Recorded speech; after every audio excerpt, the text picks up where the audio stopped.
છૂટાછેડા પહેલાં હું એક રાત મારા પતિ સાથે રહેવા માંગુ છું.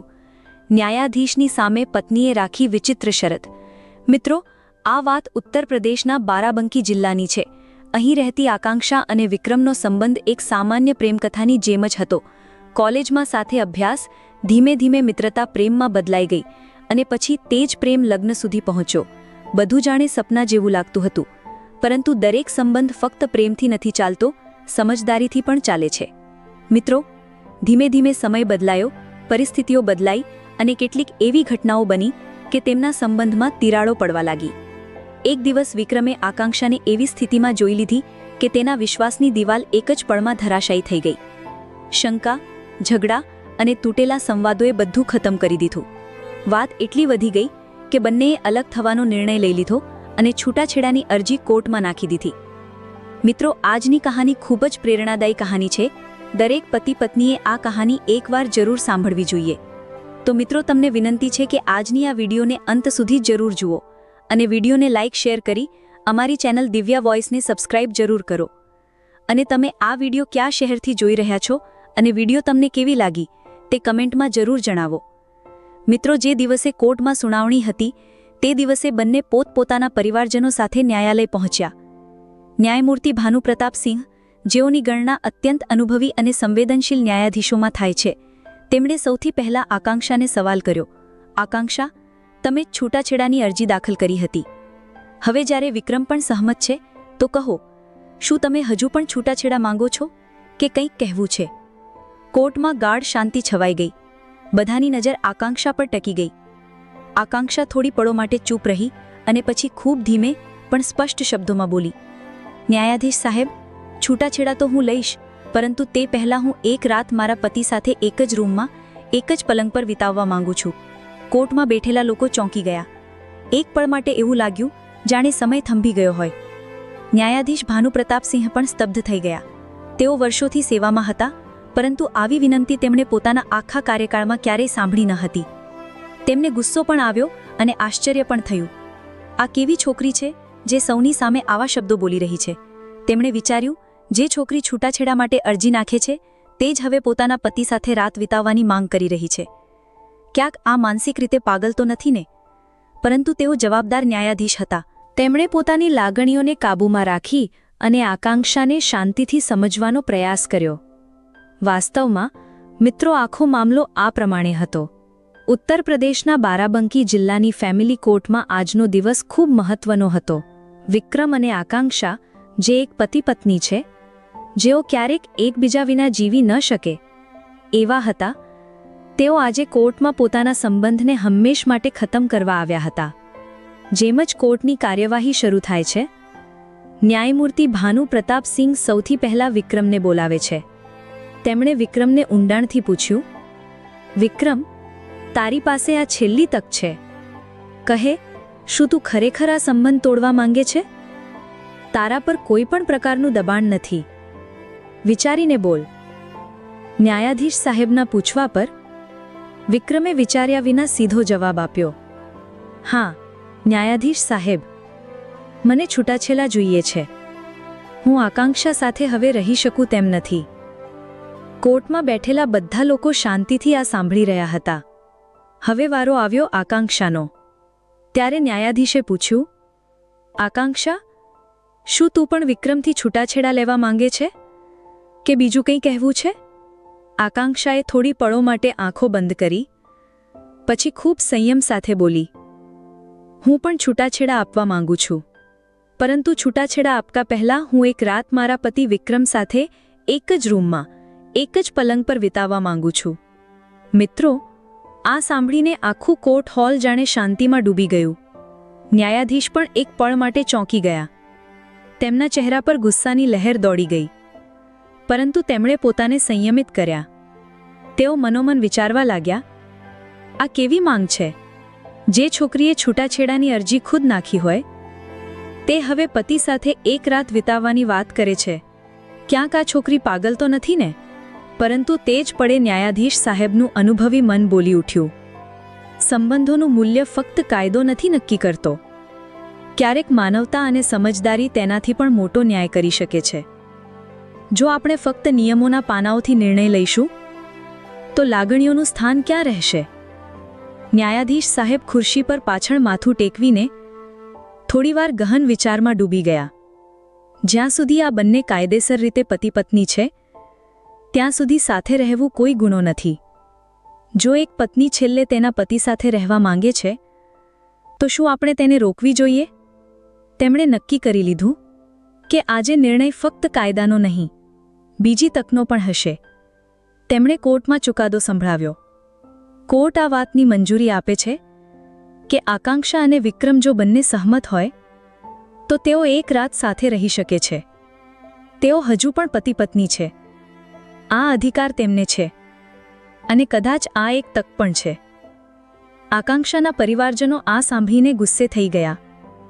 કોર્ટ પરિસરમાં વાંધો ઉઠાવવા લાગ્યા, તાણા મારવા લાગ્યા. પરંતુ ન્યાયાધીશ સાહેબનો જવાબ સીધો અને સ્પષ્ટ હતો. સંબંધો ક્યારેક એક પળના અનુભવથી પણ બચી જાય છે. કદાચ આ છેલ્લી રાત તેમને ફરીથી વિચારવાની તક આપે. હું ફક્ત કાયદો નથી નિભાવી રહ્યો, એક સંબંધને તૂટતા પહેલા સંભાળવાની તક આપી રહ્યો છું. મિત્રો, જ્યારે ન્યાયમૂર્તિ ભાનુપ્રતાપસિંહે આદેશ સંભળાવ્યો કે આકાંક્ષા અને વિક્રમ એક રાત સાથે વિતાવી શકે છે, તો આકાંક્ષાના પરિવારજનો ચોંકી ગયા.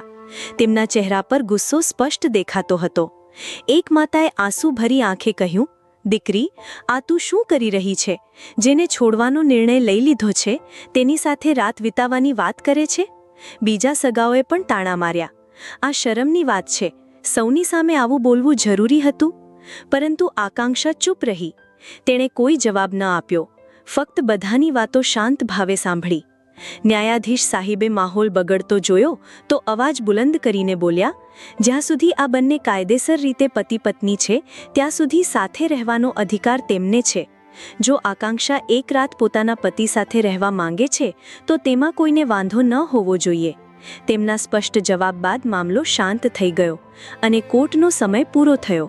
બધા લોકો બહાર નીકળી ગયા. કોર્ટ પરિસરની ગેલેરીમાં વિક્રમ થોડો અલગ ઊભો હતો. ત્યારે આકાંક્ષા તેની પાસે આવી. વિક્રમે સીધું કહ્યું, આકાંક્ષા, હવે આપણે અલગ થવાનું છે. તારો રસ્તો અને મારો રસ્તો હવે અલગ થઈ ગયો છે. તેં જે પ્રસ્તાવ રાખ્યો છે તે મને સમજાતો નથી.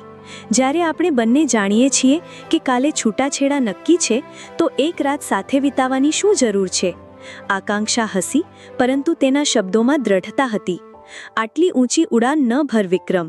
હજુ પણ તું મારો પતિ છે અને જ્યાં સુધી છૂટાછેડા ન થાય ત્યાં સુધી પત્ની તરીકે મારો અધિકાર છે કે હું તારી સાથે રહું. અને હવે આ કોર્ટનો આદેશ પણ છે. વિક્રમ થોડો ખીજાયો, પરંતુ પછી ખુદ વિચારીને શાંત થઈ ગયો. ચાલો ઠીક છે, તેણે કહ્યું. જો એક રાતની વાત છે તો નિભાવી લઈશ. કાલ પછી તો બધું જ ખતમ થઈ જશે. ત્યારે આકાંક્ષાએ એક બીજી શરત રાખી. એક શરત સાંભળ વિક્રમ, આ રાત તારા ઘરે નહીં, મારા માયકે નહીં, કે ના તો કોઈ સાસરે. આપણે બંને કોઈ હોટેલમાં મળીશું. ક્યાં, ક્યારે, તે હું નક્કી કરીશ અને હું તને ખુદ ફોન કરીને કહીશ કે ક્યાં આવવું. વિક્રમે હળવા હાસ્ય સાથે કહ્યું, જેવી તારી ઈચ્છા. ત્યારબાદ બંને પોતપોતાના ઘરે ચાલ્યા ગયા. મિત્રો, બીજા દિવસે સાંજે લગભગ 7 વાગ્યાનો સમય હતો. વિક્રમ પોતાના રૂમમાં બેસીને શાંતિથી વિચારી રહ્યો હતો, આજની રાત ખરેખર શું મહત્વ રાખે છે. ત્યારે તેના ફોન પર એક કોલ આવ્યો. ફોન પર આકાંક્ષાનો અવાજ હતો. તે કહી રહી હતી, રાતે 9 વાગે તું હોટલ સાંવરિયા ઇનમાં પહોંચી જજે. લોકેશન મોકલું છું. Room number 204. મોડું ન કરતો. પછી કોલ કટ થઈ ગયો. ના કોઈ વધારાની વાત, ના કોઈ લાગણીશીલ સંવાદ. વિક્રમ થોડીવાર શાંત બેસી રહ્યો, પછી નારાજગી સાથે તૈયાર થયો, જાણે કોઈ બોજ ઉપાડવા જઈ રહ્યો હોય. રાતે ઠીક 9 વાગે તે હોટલ પહોંચ્યો. રિસેપ્શન પર રૂમની માહિતી મળી અને તે સીધો ઉપર ચાલ્યો ગયો. રૂમ ખુલ્લો હતો, પરંતુ અંદરનું દ્રશ્ય જોઈને તે થોડી પળો માટે થંભી ગયો. રૂમ સંપૂર્ણ રીતે સજાવેલો હતો. નરમ રોશની, ફૂલોની સુગંધ, હળવું સંગીત, પરંતુ આકાંક્ષા ત્યાં નહોતી. આ શું મજાક છે? વિક્રમના મનમાં એક પછી એક સવાલો ઉઠવા લાગ્યા. ક્યાંક આકાંક્ષાએ પોતાના ઘરવાળાઓ સાથે મળીને કોઈ ચાલતો નથી ચાલીને? ક્યાંક મને કોઈ ખોટા આરોપમાં તો નહીં ફસાવી દે? તે બેચેનીથી અહીં તહીં જોવા લાગ્યો. લગભગ 10 મિનિટ આમ જ નીકળી ગઈ. પછી અચાનક દરવાજે ખટખટાટ થયો. વિક્રમે દરવાજા તરફ જોયું અને તેની આંખો એક પળ માટે સ્તબ્ધ થઈ ગઈ. આકાંક્ષા દરવાજા પર ઊભી હતી, સંપૂર્ણ દુલ્હનના વેશમાં, લાલ જોડે સજેલી, ચહેરા પર હળવો ઘૂંઘટ, આંખોમાં ચમક, જાણે આજે તેના લગ્ન થઈ રહ્યા હોય. તે ધીમે ધીમે પગલાં ભરીને રૂમમાં આવી.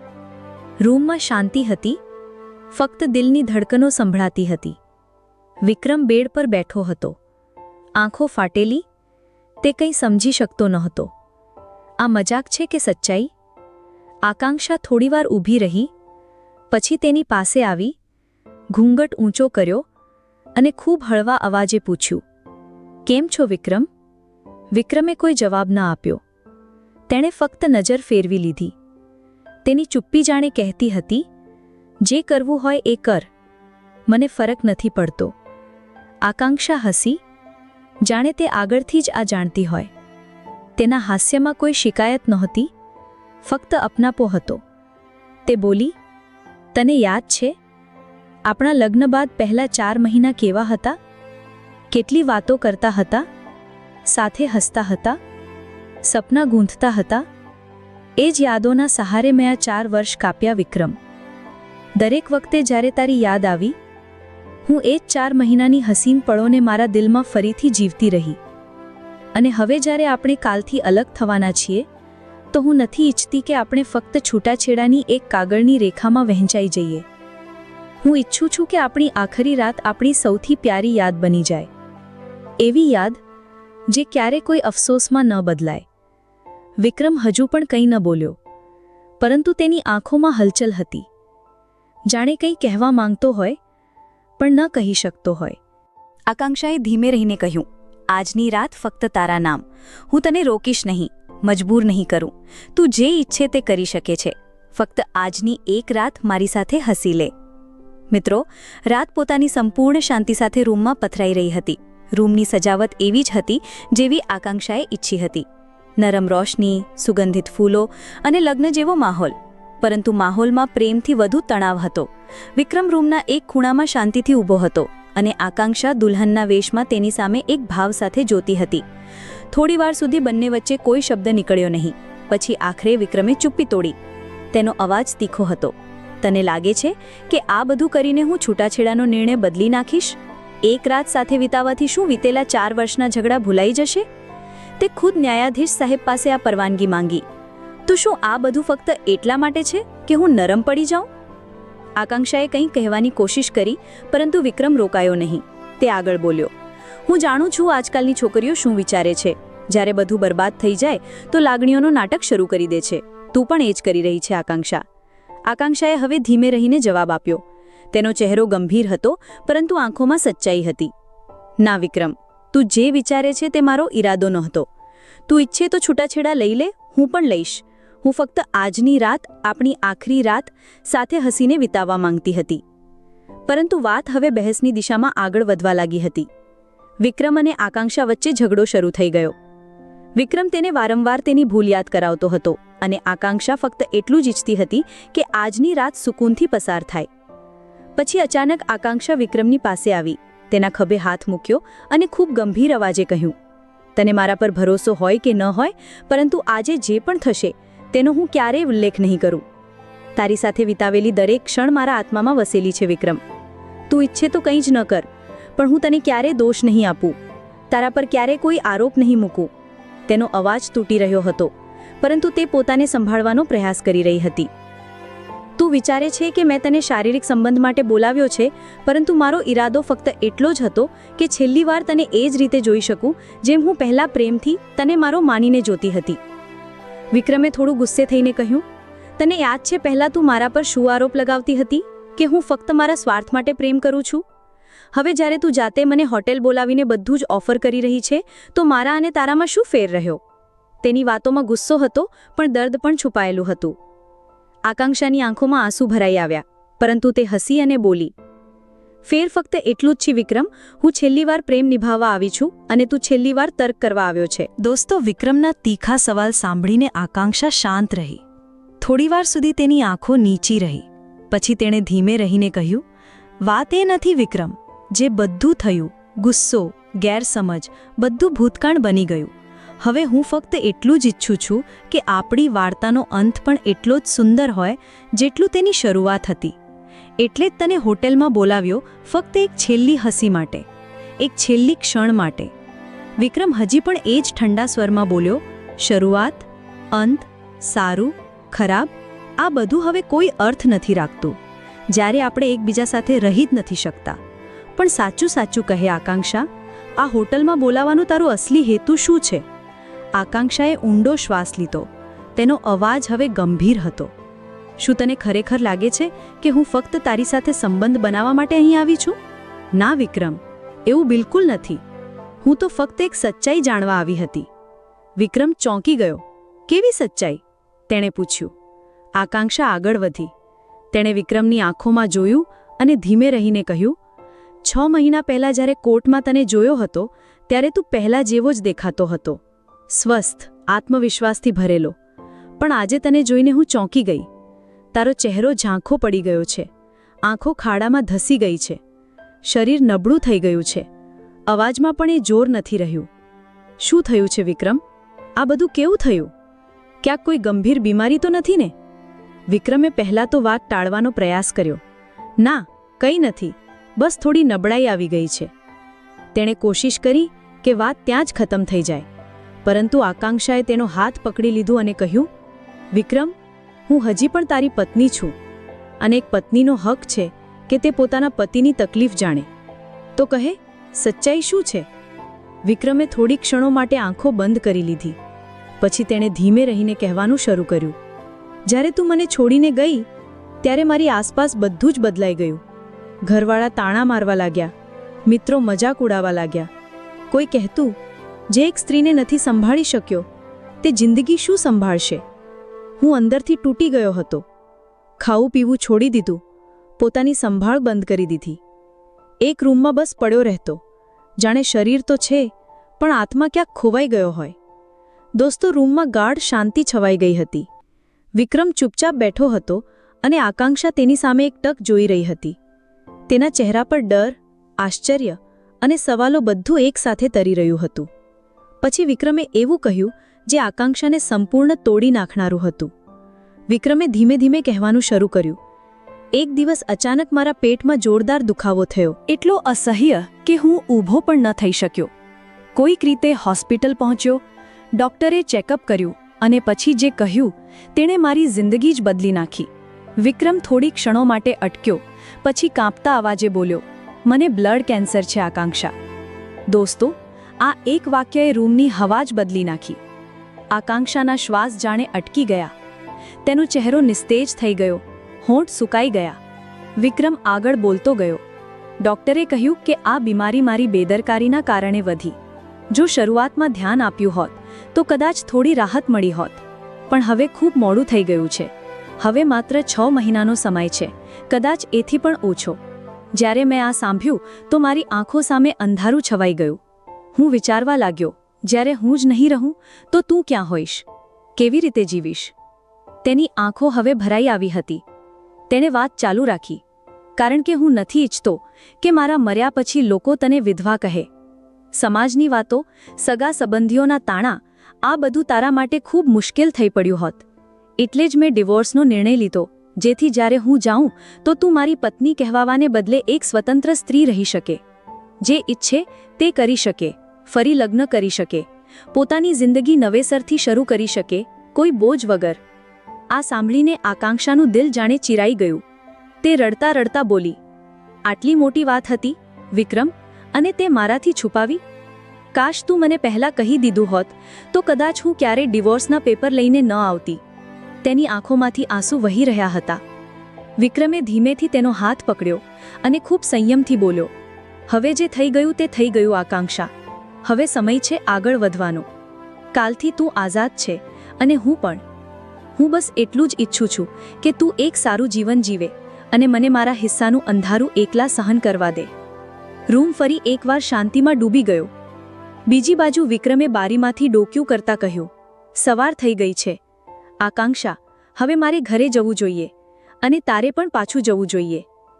ત્યારે આકાંક્ષા ધીમે રહીને હસી અને બોલી, ઠીક છે, પરંતુ તેના ચહેરા પરના ભાવ ઠીક છે કરતાં ક્યાંય ઊંડા હતા.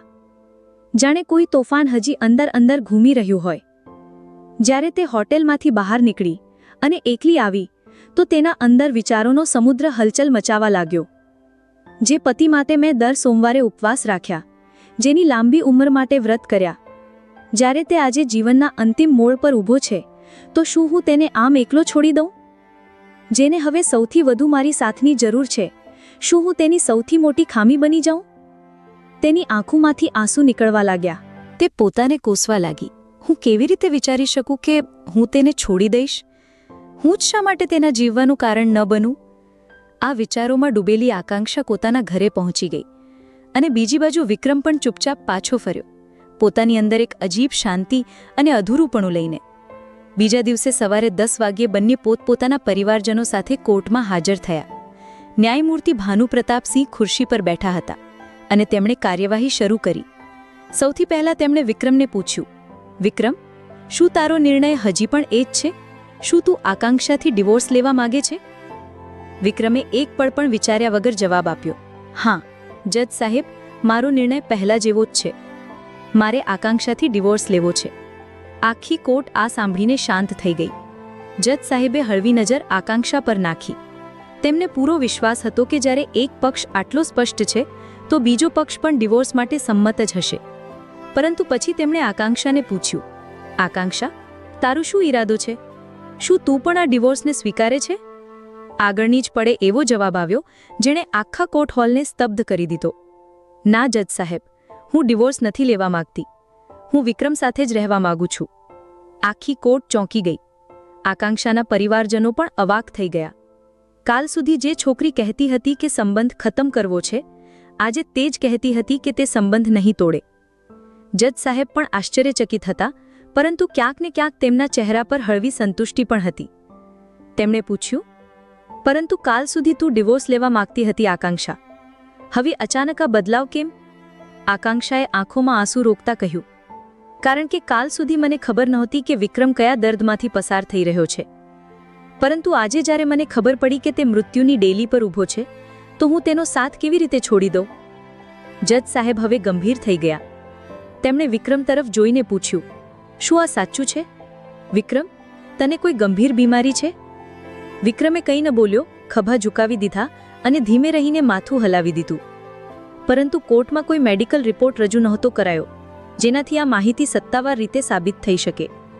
જજ સાહેબ બોલ્યા, જુઓ, જ્યાં સુધી કોઈ મેડિકલ દસ્તાવેજ કોર્ટમાં રજૂ ન થાય, અમે આને ફક્ત એક ભાવનાત્મક પ્રતિક્રિયા તરીકે જ જોઈ શકીએ.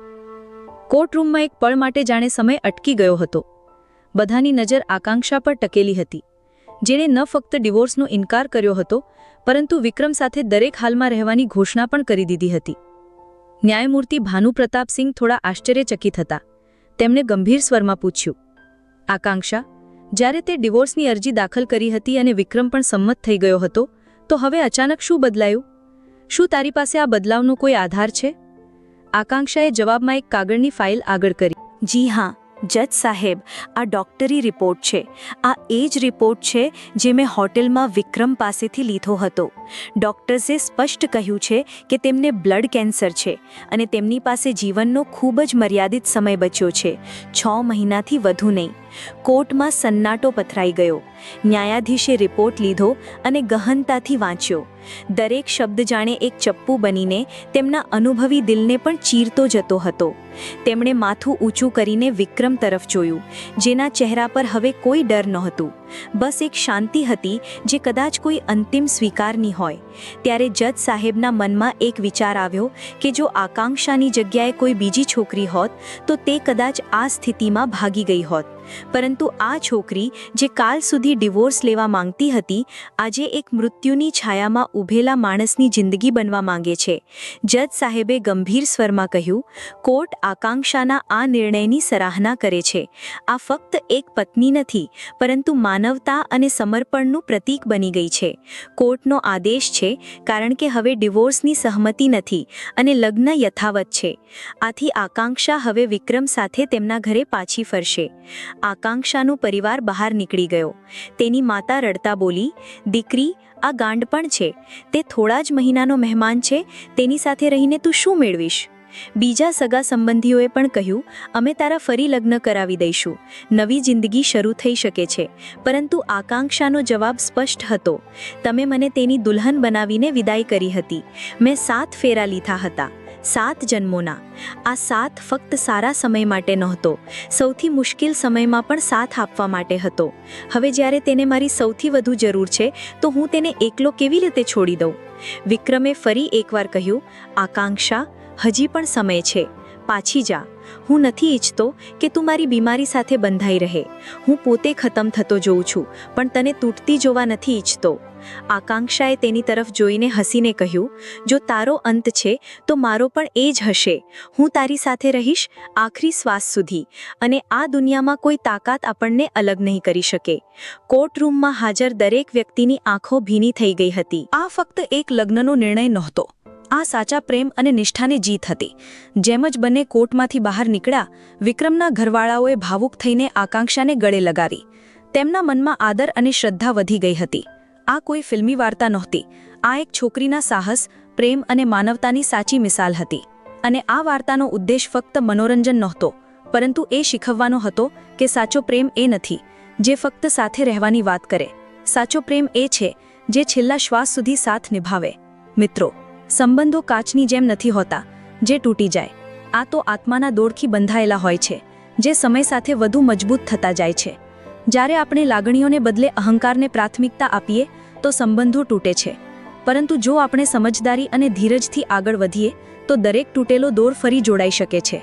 સાચો પ્રેમ એ નથી જે ખુશીમાં સાથ આપે. સાચો પ્રેમ એ છે જે મૃત્યુની આહટમાં પણ સાથે ઊભો રહે. કોઈના સારા દિવસોમાં તેની સાથે રહેવું સરળ હોય છે, પરંતુ સાચો પ્રેમ એ છે જે સૌથી ખરાબ સમયમાં પણ હાથ થામી રાખે. મિત્રો, જ્યારે પ્રેમ ફરજ બની જાય અને ફરજ પૂજા બની જાય, ત્યારે તે સંબંધ ફક્ત શ્વાસો સુધી મર્યાદિત નથી રહેતો, તે અમર થઈ જાય છે. લગ્નના 7 ફેરા ફક્ત રીતિ નથી, એક વચન છે દરેક હાલમાં સાથ નિભાવવાનું. અને આ વાર્તામાં આકાંક્ષાએ તેને સાચું કરી બતાવ્યું. તો મિત્રો, આજની આ કહાની તમને કેવી લાગી તે કોમેન્ટમાં જરૂર જણાવો. અને જો વિડીયો સારી લાગી હોય તો વિડીયોને લાઇક, શેર કરી અમારી ચેનલ દિવ્યા વોઇસને સબસ્ક્રાઇબ જરૂર કરો. ફરીથી મળીએ એક નવી વાર્તા સાથે. જય શ્રી કૃષ્ણ. ધન્યવાદ.